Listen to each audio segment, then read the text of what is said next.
O, Dayan, ikaw muna mag-voice over at ikaw muna bahala. Kaya mo ba? Basic lang yan. Hinaan mo lang yung boses mo yan. May mga natutulog ng kapitbahay. Ako pa binawal mo, iboses mo ngayong malakas eh. At opo, anong oras na nga din namin to na voice over. At yung mga katabi naming bahay ay natutulog na. Nakakahiya kung makaka-istorbo pa kami. Kaya pagpasensahan nyo na po kung ganito po yung pagsasalita. At ayun nga, dahil bagong taon nga, napagdesisyonan nga namin ng Papa Bernyo na bagwin yung ayos ng higaan at maglinis na din ng kwarto. At teka nga lang, nakakahalata na ako. Ba't kaya ako laging pinagdadala nito? Di ko na nga na-taste, tinanong ko na nga siya. At ito nga ang sagot ng Papa Bernyo. Kasi nga daw sa aming dalawa, ako nga daw yung dalawang kamay.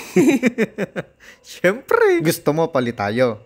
Ikaw isa kamay, ako dalawa. Ako magbubuhat lahat niyan. Kaya ko to. Gusto mo buhatin pa kita? At para makasiguradong kasya yung papag sa paglalagyan namin, wala kaming metro o tali man lang na mahanapan. Kaya ang ginamit na lang ng Papa Bernyo ay yung panungkit namin sa sinampay. At goods naman nga daw. May pasobra pa nga daw na spacing. Lakas ng isang kamay ah. Pinilit. Kaya ayan, may napunit sa puwet. Joke lang. Kung hindi kaya, humingi na tulong. Ken! Pasok! Yan, humingi na ka na tulong sa kapatid ko. Kasi kaya niya to eh. Dadan. Wala na yung muna.